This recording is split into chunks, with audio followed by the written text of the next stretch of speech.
The day my mother told me, "We can't afford two dreams," I knew I was the cheaper one. She did not whisper it. She said it calmly, like she was explaining a budget. My younger sister was sitting right there at the kitchen table, filling out applications for a prestigious arts academy. I was holding an acceptance letter to a state engineering program. My name is Caleb Turner, and that was the moment I realized I was being measured in cost, not love. Growing up, my sister Ava had always been the talented one. She could sing before she could read. She could paint before she could write. Teachers called her gifted. Relatives called her special. My parents called her our star. I was the practical one. Good grades, no trouble, no spotlight. When Ava said she wanted to pursue performing arts professionally, my parents rearranged their entire lives. Extra shifts, side gigs, loans, fundraisers. They said talent like hers could not be wasted. I agreed. I truly believed we were a team. So I kept my goals quiet. I studied late at night. I applied for scholarships without asking for help. When I got into engineering school, I thought they would finally see that I had something worth investing in too. Instead, I got a spreadsheet. My dad showed me numbers, tuition costs, housing deposits, travel expenses for Ava's auditions. He said supporting both of us fully would be financially irresponsible. I asked what that meant for me. My mom said, "You're smart. You'll find a way." Ava cried and said she did not want to take anything from me. I told her it was fine. I even hugged her. But inside, something cracked. Over the next few months, my parents attended her showcases, posted about her achievements, and talked about our daughter's big future. I worked part-time at a warehouse to cover my own enrollment fees. No one posted about that. The summer before college, they converted the garage into a rehearsal studio for Ava. Soundproof walls, lighting equipment, mirrors.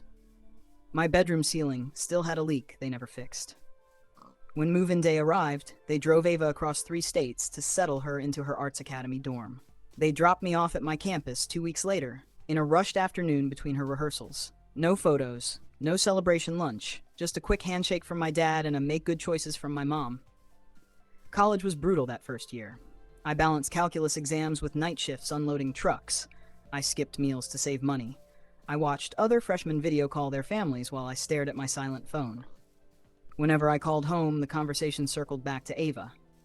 She has an audition next week. She might land a big role. She's under so much pressure. No one asked if I was. During winter break, I went home and noticed something strange. The family photo wall had been updated. New framed pictures of Ava on stage. Ava in costume. Ava receiving awards. My high school graduation photo was gone. I asked my mom about it. She said, "We needed space." Space. That word felt heavier than any insult. By sophomore year, I stopped expecting financial help. I applied for grants, picked up more shifts, and shared a cramped apartment off campus with 2 strangers. I told myself independence builds character.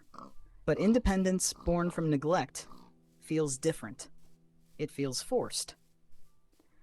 The real breaking point came when I learned I had secured a major opportunity in another city.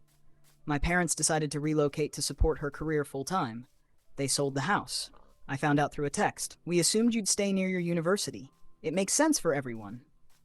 Everyone. They did not ask where I would go during breaks. They did not ask how I felt watching my childhood home disappear. I realized then that I had never been part of the long-term plan. I was the backup option, the low-maintenance child, the one who would figure it out. And I did. I graduated with honors. I landed a stable engineering job in another state. I signed a lease on a quiet apartment with clean walls and no leaks. Every bill I pay comes from my effort. Ava is moderately successful now. Not a superstar, but doing well enough. My parents still orbit around her life. We talk occasionally. Birthdays, holidays, surface-level updates. But something fundamental is missing. They invested in her dream. I funded my own survival. Sometimes people tell me I'm lucky to be so self-sufficient at a young age. They do not know self-sufficiency was not a gift. It was a consequence. This is my confession. I was not unwanted. I was just less expensive to let go.